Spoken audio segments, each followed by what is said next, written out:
Jeruk manis. Mantap. Ya, Pak Kadus.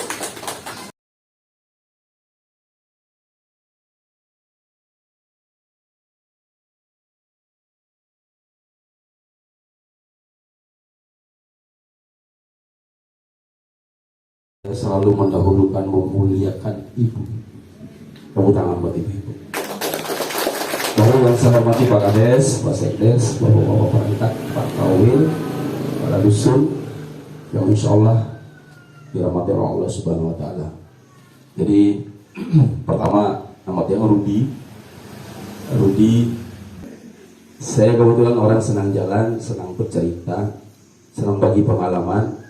Saya hadir anggaplah sebagai salah seorang pelatih dari kementerian yang memang tugasnya mengajar kepala desa dan perangkat desa se-Indonesia. Dari 2015 saya keliling sampai ke Papua, Ambon, mengajarin perangkat desa. Lalu program lagi sekarang ini saya salah seorang master di kementerian, 10 orang master di NTB, salah seorangnya saya. Jadi kita mau berbagi Bapak Ibu. 2 bulan yang lalu kami Kota Mulia Jakarta membahas modul ini. Kami coba menganalisa ada banyak hal yang harus diperbaiki di desa, terutama tentang pemahaman kita bersama terhadap tupoksi. Banyak kepala desa yang belum paham menjadi seorang sopir yang baik, dikasih kendaraan bernama jeruk manis. Tetapi apalagi ini baru, belum tahu di mana gigi 1, gigi 2, nginjak rem, kopling di mana. Karena banyak sekali aturan di desa itu Pak Ibu. Begitupun teman-teman perangkat, Pak Kadus misalnya, belum memahami sepenuhnya tugas-tugas kewilayahan di kadusnya. Belum lagi terkait posyandu, PKK. Mars PKK hafal gitu. 10 program pokok PKK tuh kita nyanyikan malah. Kemudian kita pergi arisan, sibuk kita arisan baru. Nggak bisa diganggu sama bapak-bapak ini. Satu jam, ambu-ambu doang mau. Pas pulang baru ada sisa-sisanya kan ya. Mumpung lah ada lagi penampilan begitu. Itu pun kalau dapat. Ya Bapak Ibu ya. Jadi sekarang kita diskusi saja. Di Permendagri 84 itu tahun 2015, di Undang-Undang Nomor 6 2014, tugas Bapak itu 4: mengurus pemerintahan di bangunan di tingkat dusun, pembinaan masyarakat di tingkat dusun, pemberdayaan di tingkat dusun. Kita lihat tugas kepala desa 4 juga: pemerintahan di tingkat desa, pembangunan di tingkat desa, pembinaan di tingkat desa, pemberdayaan di tingkat desa. Sama kan? Sama. Kepala desa mengurus pemerintahan, pembangunan, pembinaan, pemberdayaan. Kepala dusun mengurus pemerintahan, pembangunan, pembinaan, pemberdayaan di tingkat dusun.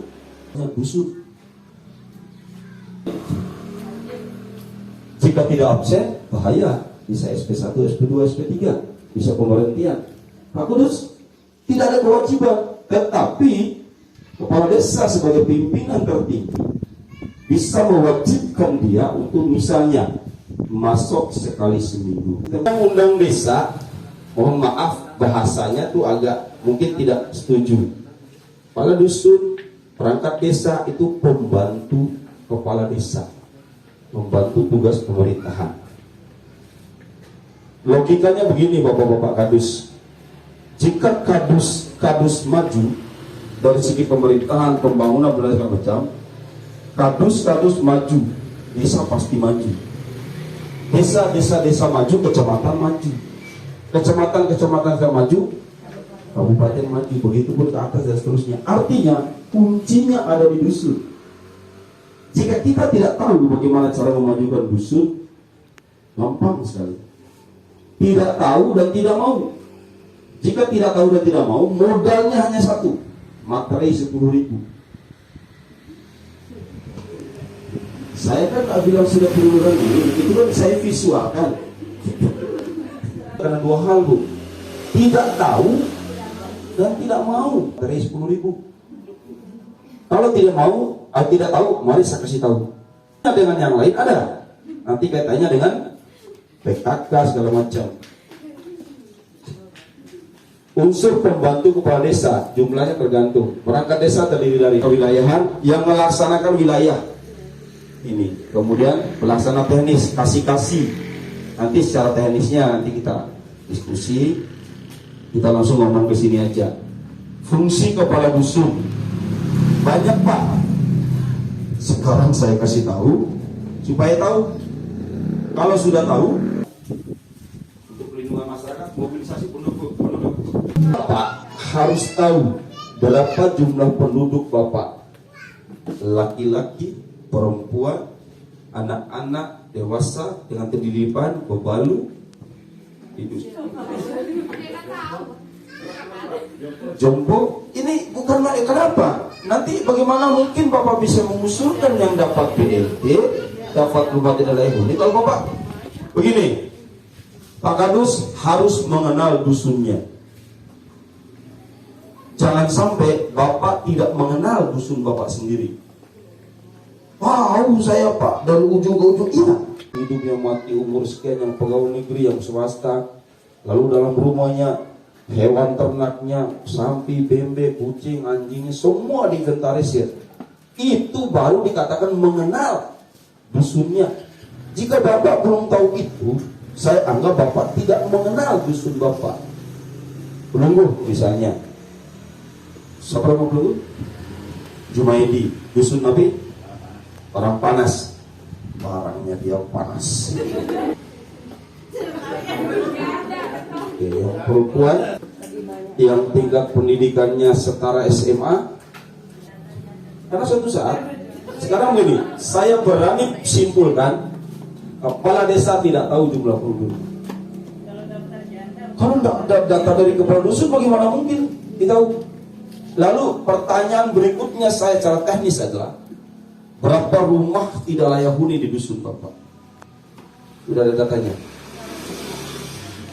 Bagaimana mungkin kepala desa akan mengambil kebijakan untuk membangun rumah tidak layak huni? Tiba-tiba hari ini juga ada surat dari Dinas Pemukiman PUPR mau memperbaiki rumah tidak layak huni di dusun. Ya, kalau terkait keamanan, ketertiban segala macam aman ya, tidak ada pencurian motor, kasus kehilangan ayam aman. Semua hal itu ada di pundak Bapak. Kepala dusun ini datang ke desa untuk melaporkan. Apa yang dilaporkan? Kita lihat. Punya Pak. Memecahkan kaca spion bisa mengendalikan desa. Pengumuman baru nih, 2 bulan. Jika tidak punya data kebutuhan posyandu, kebutuhan PKK, kebutuhan dusun, nggak ngerti Bapak bagaimana jadi nakoda yang baik. Desa ini saya tahu, saya tidak perlu dengar apa visi misinya Pak Kades.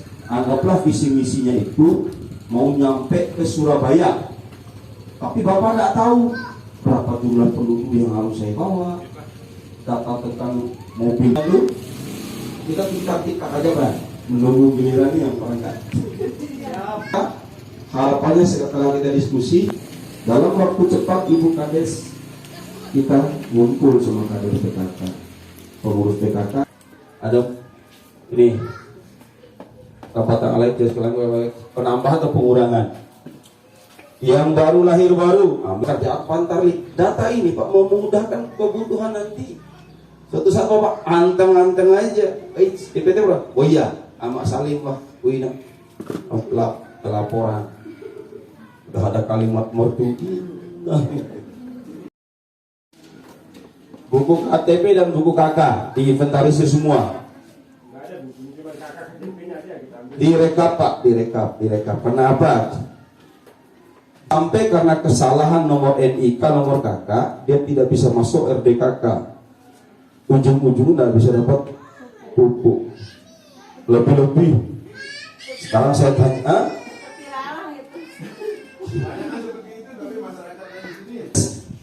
mulai besok apa instruksikan bagian dari tugas penunggu kami, mohon maaf sekali lagi kita sudah mendapatkan al-mihi harta kita, al-malihi kita sudah dapatkan harta penghasilan yang kita pertanggungjawabkan. Yang saya khawatir, mohon maaf, saya bukannya sosok ahli, saya agama saya biasa, saya mantan manajer kafe, orang terminal, terima mabok belum masih sedikit. 4 hal ditanya Pak, punya mali hartamu dari mana? Perintah Pak Kades. Sama dengan Pak Kades kalau terima perintah bupati. Pak Kades berangkat, ayo ada perintah bupati, ada perintah kepala desa, ayo diminta data ini lebih kecil, bukan bapak yang pendataan, bukan bapak pendataan, kumpulin melalui kasih P. Mana kasih P? Datang. Ini sudah mulai kita rambah pelan-pelan ini. Selamat datang Ibu Jaksa. Ayo sini aja, mempertanggungjawabkan kepada kepala desa dan kepada Tuhan Yang Maha Esa pekerjaan kita sebagai kadus. Itu yang bisa mengharapkan. Data pembangunan Pak Kadus sudah dibangun di dusun Pelunggu Sami, yang sedang dibangun sama yang akan dibangun. Ini apa Pak Rudi? Berat tugas Pak Kadus Pak. Yang saya kenal pemerhatian dengan enggak sih di sini, di Australia sana. Berat sekali Pak. Beratnya apa? Masyarakat. Poin ketiga, jika tidak dia mengerjakan itu, dihisap nanti. Jika dia tidak mau mengerjakan itu, materi 10.000. Bocorak Pak Ngir, jangan diambil hati ya. Tapi saya serius. Ini mas seriusnya untuk apa? Untuk kebaikan kita bersama. Saya tidak ada beban, saya bukan orang jeruk manis, saya bukan orang Lombok Timur, walaupun hati saya di Lombok Timur. Jiwa dan raga saya di sini. Dan insya Allah saya niatnya mau pensiun di sini. Siapa tahu saya ikut legislatif provinsi. Amin. Sempat tinggalin Dompu. Takut suaminya diambil orang Dompu. Pada dos ini ya, mengawasi pelaksanaan pembangunan sudah iya. Bidang pembangunan, pembinaan masyarakat untuk meningkatkan kemampuan Bapak. Yang Bapak bina itu LKD-nya, tahu LKD Pak? Sosialnya untuk 5 tahunan. Saya sudah buat Bu. Nanti form-formnya saya kasih. Posyandu itu harus punya program kerja. Halo. Hai. Jika tidak punya rencana program, tidak usah kita hidup di dunia ini. Saya misalnya berencana suatu saat saya harus menuntaskan rukun Islam. Itu rencana haji yang terakhir. Itu harus direncanakan semua. Posyandu kalau mau maju rencana. Bapak-bapak rencana mau merarik Malik misal. Lagu dia tebani. Tugas kalian membuat SPP. Pernah tanda tangan SPP? Pernah. Lalu siapa yang memasukkan dokumen itu? Karena SPP itu wajib ada tanda tangan Bapak. Karena ditolak Siskodes. Kuncinya satu Pak ya. Kunci satu bagi semua. Bagi semua ya. Kuncinya ikuti perintah Tuhan yang pertama turun di bumi ini di Gua Hira ribuan tahun yang lalu. Apa perintah Tuhan? Iqra. Hanya karena kita tidak pernah baca, makanya kita nggak tahu, kehilangan arah. Saya tahu di ruangan ini, saya bisa membaca. Kita yang hadir ini 23 orang loh ini. 24 dengan Kades, 25 dengan Sekdes, 26 dengan saya, 27 dengan 28 dengan anak kecil itu. Kalau dapat saya coba hitung. Karena itu pentingnya kita menggunakan seluruh panca indera kita untuk membaca, untuk melihat. Pelunggu Asami ya, semuanya ini cukup membaca untuk perangkat desa, tulis di atas Permendagri 84 tahun 2000 18. Permendagri 84. Apa yang nanti dibagikan Pak Kades ya? Siap. Bagian Pak Sek.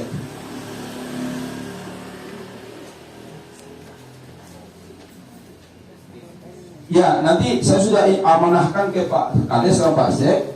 Di kopi disimpan di meja masing-masing. SPP itu surat permintaan pembayaran. Siapa yang bikin selama ini Pak Sek? Bendahara. Tapi ditandatangan juga sama kasih kan? Kasih surat tangan nggak? Tangan. Never sign something you read. Jangan tanda tangan sesuatu yang belum kau baca. Hati-hati. Hati-hati. Jika saja ibu-ibu ini langsung tanda tangan tanpa dia baca, slow dengan tabah musmama memari balik. Bukan yang lain, bukan sholat perintah pertama, bukan haji, ikro. Demikian pentingnya membaca, dan ini terjadi. Oh baca, saya kok tetap baca. Apa membaca? Google, WA saya baca, Facebook saya baca. Saya baca yang guna. Kadus baca. Perangkat desa yang lain baca. Permendagri 84. Nih, sudah di copy kemarin Pak Sek ya? Hah?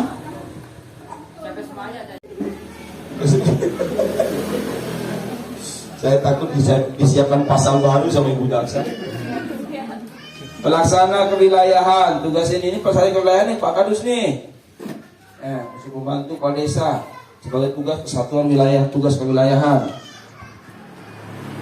Kenapa saya paham ini? Saya bisa keliling Indonesia baca karena saya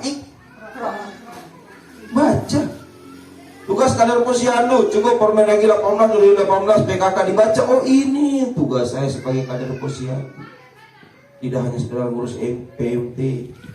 Oh ini tugas saya sebagai PKK. Tidak hanya sekedar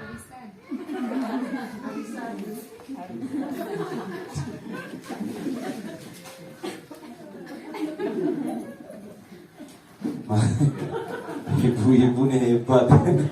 Sudah dikasih alis, bukan di sini ya, dicabut di gambar orang.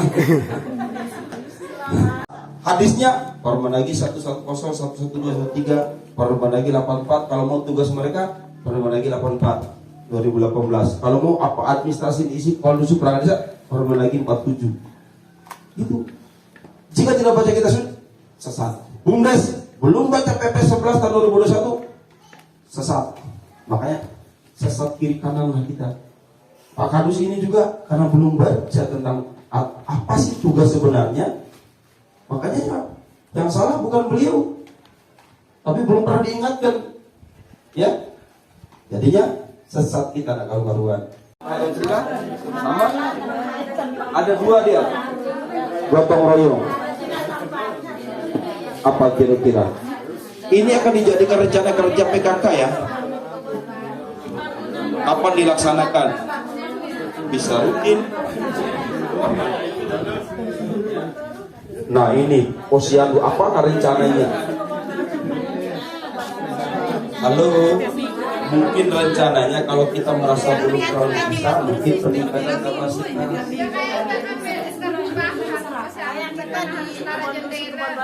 Ya belum. Ya direncanakan, dimasukkan usulan. Termasuk mungkin bisa mau peningkatan kapasitas pelatihan. Masukkan rencana. Nah, pelaksananya kapan? Itu waktunya ya, waktu pelaksanaan.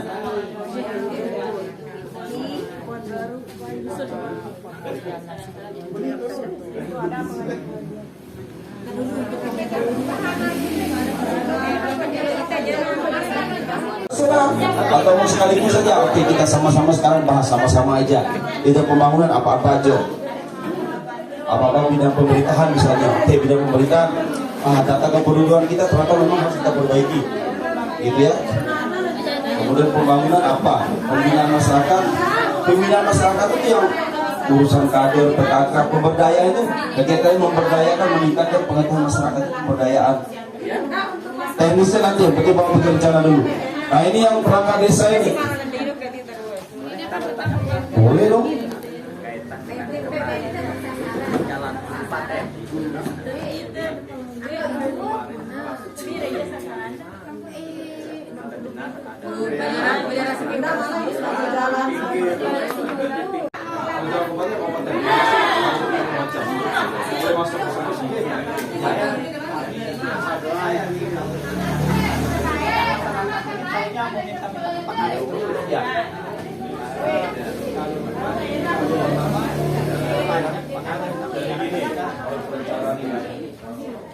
Apa tunggu tuh rencananya kadus-kadus. Tiap hari kerjaan Bapak. Dari BPD Bantuan untuk anak yang tidak apa namanya, tidak beruntung, kurang beruntung. kita layankan. Kita serah misalnya. Pembangunannya. Baik, saya akan bacakan rencana PKK mulai dari Pokja 1. Dari uraiannya, kita rencanakan untuk Jumat bersih, pelaksanaannya setiap hari Jumat. Sumber biaya tidak apa-apa ya dari swadayanya. Wih, tepuk tangan. Yang kedua dari Pokja 1, Hiziban. Itu akan dilaksanakan untuk per dusun. Walaupun saya tidak pernah hiziban ya. Yang tidak ada salahnya juga kita ikut besok. Itu akan dilaksanakan di setiap malam Jumat. Sumber biaya juga dari swadaya. Mantap. Yang ketiga, pembagian makanan gratis untuk warga yang kurang mampu. Itu akan yang dilaksanakan per dusun. Ya, mana-mana ke sekali sebulan ya. Apa ini nasi kota apa sebenarnya? Mau nasi kota atau nasi apa? Terus nanti dan kita rapatkan deh ya. Terus setakat ini dari Pokja 1 cukup sampai 3 uraian aja dan kita lanjutkan ke Pokja 2.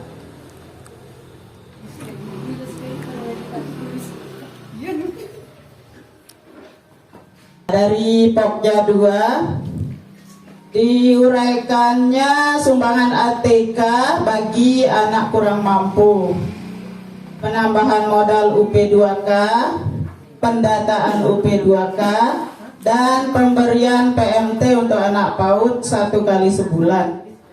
Di sini untuk sumbangan ATK bagi anak kurang mampu kita adakan dia per dusun. Sekali sebulan, sekali 6 bulan, pas per semesternya. Nah di sini kita nggak bisa ya swadaya ya, makanya kita andelin ADD. Baik, yang kedua penambahan modal UP2K. Ya saya yakin juga nggak mungkin dari swadaya ya, pasti dari ADD. Nah, sekali setahun dah kita rapatkan dia. Lanjut pendataan UP2K. Itu semua Pokja yang melaksanakan. Terutama Pokja 2. Itu juga butuh biaya. Oke. Yang penting kita bisa narik dia dana itu loh. Siap. Siap.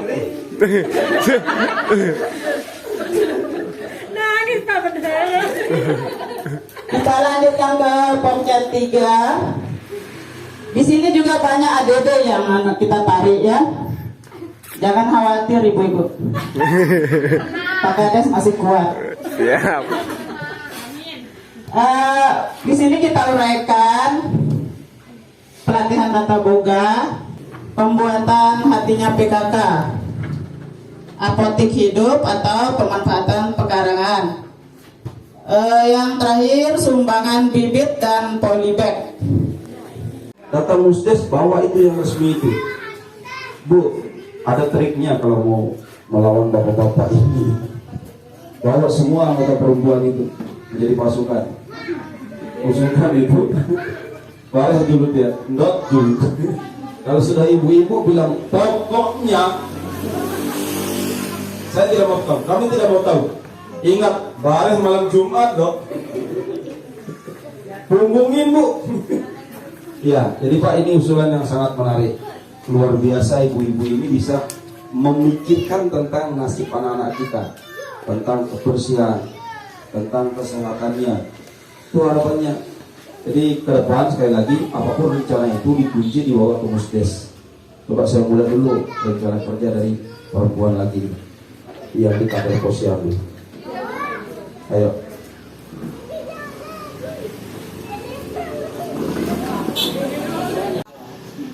Antara kader-kader, kami mempunyai keinginan atau rencana, mudah-mudahan bisa terrealisasi. Pertama, untuk di Kebon Baru, kader posyandu ingin dibuatkan tempat posyandu, karena selama ini dia numpang di aula ya, di aula desa. Di dusun mana ini? Kebon Baru. Mana kadusnya? Pak Kadus, akomodir ya Pak. Akomodir. Bukan uang kita Pak, pakai uang Didi. Ya, sumber biaya. Kemudian yang kedua, untuk 3 dusun posyandu sudah ada tempat posyandu, tapi belum maksimal, lantainya masih tanah, atapnya juga sudah bolong-bolong. Kalau hujan basah administrasi nanti, asur atau apapun. Mana kadusnya? Tiga kadus. Apa sih tahu sekarang? Selanjutnya, peralatan dan perlengkapan posyandu seperti meja kursi. Kalau di dusun Barang Panas, mejanya itu udah bolong, setengah bolong. Jadi kita kerja di bawah karpetnya sudah umur bisa juga, udah usang. Alhamdulillah ada kopi. Dari tadi saya minta kopi, cuma saya wali. Oke, lanjut. Selanjutnya, di masing-masing posyandu terdapat kader baru, karena ini juga kepala desanya baru, kadernya juga baru. Jadi butuh pelatihan baik dari Dikas dan dari pelatihan di desa juga. Mantap. Tepuk tangan dong, orang dulu. Selanjutnya PMT. Ini mengenai PMT sudah lumayan, jumlah PMT-nya 200 per posyandu. Tapi dari kader-kader ada yang mengeluh, ada sasarannya sedikit tapi sama dia dapatkan dengan sasaran yang banyak. Bisa Nggak adil, jadi sepatu ikat kepala, menuntut keadilan. Yang dana yang dari desa. Yang kedua, rumah tidak layak huni, lampu jalan, saluran air kotoran. Yang ketiga, perbaikan jalan, perbaikan posyandu. Betulan di posyandu Panas. Sekarang keluar rencananya. Baru ditulis kayaknya nih. Dari dulu udah kami usulkan ini sebenarnya. Dari dulu udah kami usulkan. Cuman belum tercapai gitu. Oke. Yang selanjutnya perbaikan pos ronda malamnya. Ya. Untuk selanjutnya pelatihan UMKM. Dan yang terakhir pelatihan bahasa adat, ya terutama untuk kami-kami yang dari kepala dusun, karena bahasa ini sangat perlu. Mungkin itu saya. Terima kasih. Assalamualaikum warahmatullahi wabarakatuh. Waalaikumsalam warahmatullahi wabarakatuh. Dijelaskan, ini loh urusan pembangunan sana kasih keserah. Ini loh yang urusan pengadaan komputer, kertas, ATK itu kasih pemerintahan. Saya hanya bantu bikinkan, tapi kalau masih ada yang perlu diperbaiki, perbaiki. Hati-hati, satu terakhir saya mengingatkan bendahara. Saya betul-betul harus mengingatkan bendahara di seluruh dunia. Bendahara, entah bendahara PKK, bendahara posyandu, bendahara BUMDes, bendahara desa, bendahara koperasi, bendahara bank, tak peduli. Bendahara satu, tidak boleh membeli sesuatu. Tidak ada istilah mana bendahara, dia pergi beli semen, bukan. Dia pergi beli gres, bukan. Dia hanya boleh membayar sesuatu. Paham bedanya?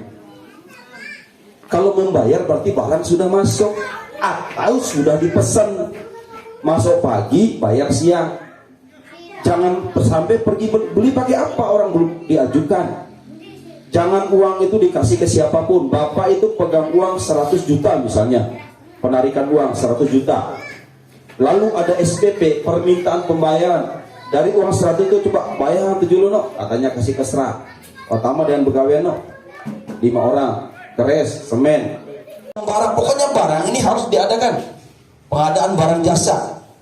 Bisa melalui order pinjam Pak Bendaharaya, melalui kasih-kasihnya misalnya Impro pembangunan dia, yang urusan pemerintahan kasih PEM, yang urusan kebutuhan pelayanan kasih pelayanan. Apa kebutuhannya? ATK, kertas, segala macam dia butuh itu.